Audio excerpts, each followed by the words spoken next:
Hello student, कैसे हैं आप लोग। आज के इस वीडियो में हम लोग एक आपका इन्वर्स ट्रिग्नोमेट्रिक फंक्शन बचा हुआ है कॉट इन्वर्स एक्स, ठीक है। कोटेंजेंट फंक्शन जो आपका होता है, इसका इन्वर्स फंक्शन क्या होता है, हम लोग इसको किस डोमेन में किस तरह से डिफाइन करते हैं, इन चीज़ों को आज हम लोग डिस्कस करेंगे। इससे पिछले वीडियोज़ में हम लोग sine inverse X, cos inverse X, sec inverse X, cosec inverse X, इन फंक्शंस को हम लोग पढ़ चुके हैं। अगर आपको उनको एक बार देखना है, अगर आपने अभी तक उनको देखा नहीं है तो प्लीज़ आप आई पर क्लिक करिए, आपको प्लेलिस्ट मिल जाएगी सारे वीडियोस की, तो आप उन सबको देख लीजिए। इसके बाद आप इस वीडियो पर आइए तो आपको ज़्यादा बेनिफिट मिलेगा, ठीक है। चलिए स्टार्ट करते हैं। आज का जो टॉपिक हमारा है वो आपका इन्वर्स ऑफ कोटेंजेंट फंक्शन, ठीक है। तो बेसिकली देखिए, हम लोग बात करते हैं तो जो आपका कॉटेक्स फंक्शन है, हम लोगों ने 11th क्लास में पढ़ा हुआ है। जो कॉटेक्स फंक्शन आपका है ये आपका 1/10x होता है। तो इसकी जो डोमेन होती है it is set of all real number except multiple of pi. Pi के मल्टीपल पर आपका 10x 0 हो जाता है, तो वहां पर कॉटेक्स आपका अनडिफाइंड होगा। तो जो कॉटेक्स की आपकी डोमेन है it is set of all real number except multiple of pi, ठीक है। अब यहाँ पर हम लोग बात करते हैं तो रेंज ऑफ कॉटेक्स होती है, ये आपकी होती है set of all real number. तो यहाँ पर जो को डोमेन ली जाएगी वो आपकी होगी set of all real number. तो यानी जो कॉटेक्स फंक्शन आपका है ये आपका on a set of real number onto function होता है। अब दूसरी प्रॉपर्टी की अगर हम बात करें यहाँ पर, तो जो कॉटेक्स फंक्शन आपका है वो बाकी ट्रिग्नोमेट्रिक फंक्शन की तरह ये भी एक पीरियोडिक फंक्शन होता है, मैनी वन फंक्शन होता है। इसका पीरियड पाई होता है, ठीक है। 10x और कॉटेक्स जो आपके दो फंक्शन है इनका पीरियड पाई होता है। तो इसका जो पीरियड ये आपका पाई है, ये भी आपका एक मैनी वन फंक्शन है, ठीक है। अगर आप यहाँ पर कोई भी लाइन देखिए ड्रॉ कर रहे हैं पैरेलल टू एक्स एक्सिस, तो आपको यहाँ पर डिफरेंट वैल्यूज मिल रही हैं एक्स की, जिसके लिए आपको वाई की वैल्यू यानी जो कॉटेक्स की वैल्यू ये आपको सेम मिलेगी।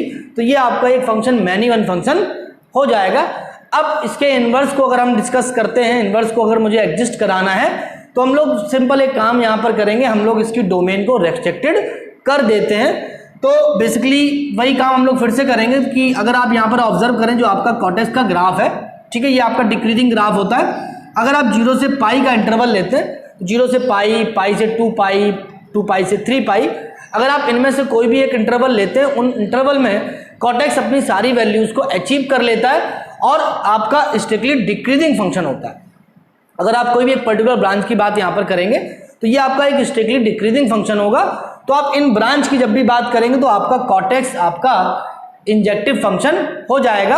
और आप अगर इनमें से कोई एक ब्रांच लेते हैं और आप अगर इसको on a set of real number define करते हैं तो हम कॉटेक्स के इन्वर्स को एग्जिस्ट करा सकते हैं, ठीक है।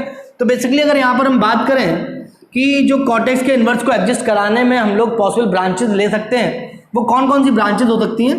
तो बेसिकली आप यहाँ पर बात करें तो आप x belongs to open interval 0 to pi या पाई से 2 पाई, 2 पाई to 3 पाई, ठीक है, इस इनमें से आप कोई भी ब्रांच ले सकते हैं। नेगेटिव की ब्रांचेस भी हम लोग यहाँ पर ले सकते हैं, -पाई से 0, -2 पाई से -पाई, इन ब्रांचेस को भी हम लोग ले सकते हैं यहाँ पर। तो जनरल में अगर हम यहाँ पर बात करें any x belongs to interval n pi to n+1 pi, ठीक है, n belongs to integer, open interval ये लिखा हुआ हमारा, ठीक है। तो यहाँ पर आप इस फॉर्म की कोई भी अगर आप ब्रांच यहाँ पर लेते हैं, उस केस में आपका कॉटेक्स का जो फंक्शन होगा ये आपका एक सेगमेंट लेगा, ये आपका स्ट्रिक्टली डिक्रीजिंग ग्राफ होगा और ये आपका एक इंजेक्टिव फंक्शन हो जाएगा। और जब ये इंजेक्टिव फंक्शन हो गया, ऑन टू ऑलरेडी ये फंक्शन आपको दे रखा है, ऑलरेडी ऑन टू होता है, तो ये आपका फंक्शन एक बाइजेक्टिव फंक्शन हो जाएगा और हम इसके इन्वर्स को एग्जिस्ट करा सकते हैं, ठीक है। तो अगर यहाँ पर हम बात करें तो 0 से पाई जो आपकी ब्रांच है, इसको हम लोग यहाँ पर प्रिंसिपल ब्रांच ऑफ कॉटेक्स लेते हैं, जिसमें हम लोग इसके इन्वर्स को एग्जिस्ट कराते हैं, ठीक है। तो यहाँ पर अगर हम लोग फंक्शन को लिखते हैं यहाँ पर f 0 to pi to r, ठीक है। तो फंक्शन अगर आपका f theta is equal to suppose cot theta है, तो इसका जो इन्वर्स फंक्शन डिफाइन होगा आपका f इन्वर्स, ये आपका हो जाएगा r2 0 to pi and f inverse x is equal to cot inverse x, ठीक है। तो बहुत सिंपल है, बहुत ज़्यादा यहाँ पर आपको समझना नहीं रह गया। अब अगर आपने बाकी वीडियोस को अच्छे से देखा है, अच्छे से अगर आपने समझा है, तो बहुत ही सिंपल सा कॉन्सेप्ट आपका है कि हमारा जो कॉटेक्स है ये आपका एक पीरियोडिक फंक्शन है और मैंने इसकी एक पर्टिकुलर ब्रांच ली है। इस ब्रांच में कॉटेक्स अपनी सारी वैल्यूज को ले रहा है, ठीक है। और इसके बाद उस ब्रांच में आपका जो कॉर्टेक्स है ये आपका कैसा है, इंजेक्टिव है। तो आप इनमें से अगर कोई भी ब्रांच आप लेते हैं तो कॉर्टेक्स आपका इंजेक्टिव फंक्शन हो जाएगा। हम इसके इनवर्स को एडजस्ट करा सकते हैं, तो जो इसका इनवर्स फंक्शन होगा आपका, ये आपका कॉट इनवर्स एक्स हो जाएगा। अगर आपको प्रिंसिपल ब्रांच की बात करनी है तो कॉट इनवर्स एक्स में जो प्रिंसिपल ब्रांच आपकी होती है ये आपकी 0 to पाई होती है। तो 0 to पाई जो आपकी इसकी होगी ये प्रिंसिपल ब्रांच वैल्यू होगी, ठीक है। जब भी आपको क्वेश्चन में ब्रांच नहीं बोली जाएगी तो हमेशा हम लोग कॉट इनवर्स एक्स की वैल्यूज को 0 से पाई इंटरवल में ही निकालेंगे, ठीक है ना। अच्छा, दूसरी बात आपको यहाँ पर क्या ध्यान रखनी है कि जो कॉट इनवर्स एक्स आपका it is not equal to cot x to the power -1 और 1 अपॉन कॉट एक्स। ये आपका ध्यान रखिएगा, कॉट इनवर्स एक्स ये आपका simple inverse of cot x का नोटेशन है, सिंबल है। तो इसको आप लोग कॉट एक्स की पावर -1 या 1 अपॉन कॉट एक्स बिल्कुल भी नहीं लिख सकते, ठीक है। कॉम्पोजिशन की दो प्रॉपर्टीज आपको ध्यान रखनी है। एफ इनवर्स ओ एफ यानी कि cot inverse cot theta it is equal to theta if theta belongs to 0 to pi, ठीक है। अगर आप एफ ऑफ एफ इनवर्स निकालते हैं यहाँ पर, यानी cot of cot inverse x, तो ये आपको मिलेगा एक्स एंड यहाँ पर जो आपका एक्स होगा x बिलोंग्स टू आपका होगा r, ठीक है। कॉम्पोजिशन की सिंपल प्रॉपर्टीज होती है, जब भी आप f और g का कॉम्पोजिशन करते हैं तो वहां पर कंडीशन होती है it is defined for domain of g, ठीक है। तो फॉग अगर आप यहां पर निकालते हैं तो फॉग हमारा डिफाइन होगा डोमेन ऑफ g के लिए। तो f इनवर्स ओ f आपका डिफाइन होगा डोमेन ऑफ f के लिए, यानी कॉट थीटा की डोमेन। तो कॉट थीटा की यहाँ पर जो प्रिंसिपल ब्रांच मैंने ले रखी है वो आपकी क्या होगी, 0 से पाई होगी। तो प्रिंसिपल ब्रांच में ही ये आपका इक्वल टू थीटा होगा, ध्यान रखिएगा 0 से पाई। अगर आप यहां पर f ऑफ f इनवर्स निकालते हैं तो cot of cot inverse x ये आपका x होगा, x के बराबर होगा। और ये आपका यहां पर जो x होगा ये आपका बिलोंग्स टू r होगा, सेट ऑफ रियल नंबर। ये आपका क्या होगा, कॉट इनवर्स की डोमेन। तो कॉट इनवर्स की डोमेन आपकी क्या होती है, कॉट इनवर्स की आपकी जो डोमेन होती है ये आपकी set of all real number होती है, ठीक है। तो ये सिंपल आपका कॉट इनवर्स x का ग्राफ है। कॉट इनवर्स एक्स की ग्राफ की बात अगर आप यहाँ पर करते हैं सिंपल, तो आपका ग्राफ जो होता है कॉट इनवर्स एक्स का ये आपका डिक्रीजिंग ग्राफ होता है, ठीक है। 0 से पाई में ये आपका ड्रॉ होगा, ठीक है। -∞ से +∞ के बीच में इसकी जो रेंज आपकी होती है ये आपकी 0 से पाई प्रिंसिपल ब्रांच वैल्यू में ही इसको हम लोग ड्रॉ करते हैं। अगर आप ब्रांच 0 से पाई लेते हैं, अगर आप इसके अलावा कोई भी ब्रांच लेंगे तो उसके अकॉर्डिंग इसका ग्राफ आपका शिफ्ट हो जाएगा। आप दूसरी ब्रांचेज यहाँ पर अगर लेते हैं तो उसका ग्राफ भी दूसरा होगा, ठीक है। इसी तरह से होगा, बस उसको आप ऊपर ड्रॉ करेंगे, ठीक है ना। तो बेसिकली जनरल आपको यहाँ पर जो भी क्वेश्चन करने हैं उनमें हम लोगों को ज़्यादातर आपको प्रिंसिपल ब्रांच की ही बात करनी है।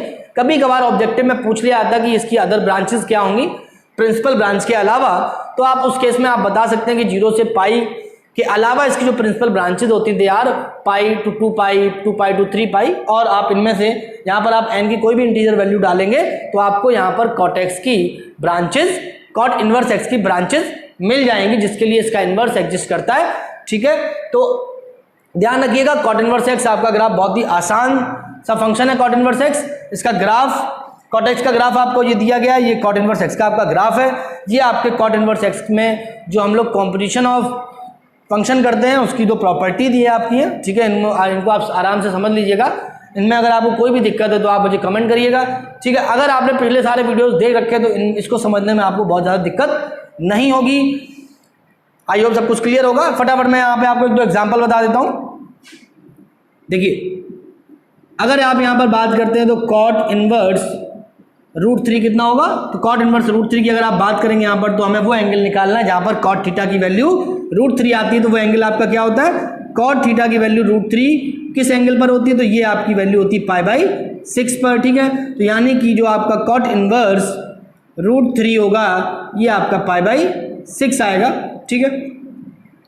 कॉट इनवर्स 1/√3 ये आपका किस एंगल पर आएगा, ये आपका मिलेगा आपको π/3 पर। कॉट इनवर्स -√3 आपको किस पर मिलेगा, ये आपको मिलेगा π-π/6 पर, यानी 5π/6 पर। कॉट इनवर्स -1/√3 की अगर आप यहाँ पर बात करें तो ये आपको मिलेगा π-π/3 यानी 2π/3 पर। कॉट इनवर्स -1, ठीक है। तो कॉट इनवर्स -1, ये आपको किस एंगल पर मिलेगा, ये आपको मिलेगा पाई माइनस पाई बाई 4 यानी कि 3 पाई बाई 4 पर। तो यहाँ पर आप जनरली बड़ी आसानी से कॉट इनवर्स एक्स के फंक्शन को समझ सकते हैं। ठीक है, कॉट इनवर्स एक्स के ग्राफ को एडजस्ट कराने के लिए आपको इसको बाइजेक्टिव बनाना होता है। ठीक है, तो ये आपका जो कॉट एक्स फंक्शन हमारा है, ये आपका ऑन टू फंक्शन ऑलरेडी होता है, और अगर आप इसको रेस्ट्रिक्टेड ब्रांच में डिस्कस करते हैं तो हम इसके इनवर्स को एडजस्ट करा सकते हैं। जो इसकी पॉसिबल ब्रांचेज आप ले सकते हैं वो आप इनमें से कोई भी ब्रांच ले सकते हैं। जो आपकी प्रिंसिपल ब्रांच यहाँ पर ली जाती है, ये आपकी 0 से पाई ली जाएगी। ठीक है, तो जब भी आप कॉट एक्स को 0 से पाई डिफाइन करेंगे, जो कॉट एक्स फंक्शन आपका है, जब भी आप इसको 0 से पाई डिफाइन करेंगे, उस केस में जो इसका इनवर्स होगा ये आपका R2 0 to पाई डिफाइन हो जाएगा, और जो कॉट इनवर्स होता है इसको हम लोग डिनोट करते हैं कॉट इनवर्स एक्स से। ठीक है, it is not equal to cot x to the power -1। Clear होगा? ठीक है, तो अभी तक के इन वीडियोस में हमने आपको जितने भी आपके इनवर्स फंक्शन थे, sine inverse x, cos inverse x, tan inverse x, cosec inverse x, sec inverse x और कॉट इनवर्स एक्स, इन सारे ग्राफ को, इन सारे फंक्शंस को मैंने कंप्लीटली आपको डिस्क्राइब किया बाय ग्राफ। ठीक है, कैसे हम लोग इनको इनवर्स फंक्शन बना सकते हैं। इन जनरल कोई भी आपका ट्रिग्नोमेट्रिक फंक्शन इन्वर्टिबल नहीं होता है, लेकिन उनको अगर हम लोग डोमेन को रेस्ट्रिक्टेड कर देते हैं, उस केस में हम इनके इनवर्स को एडजस्ट करा सकते हैं। ठीक है, इनके आगे की वीडियोस में हम लोग अब इनवर्स फंक्शन की प्रॉपर्टीज को डिस्कस करेंगे। ठीक है, तो आज के वीडियो में यहीं तक। Thank you very much.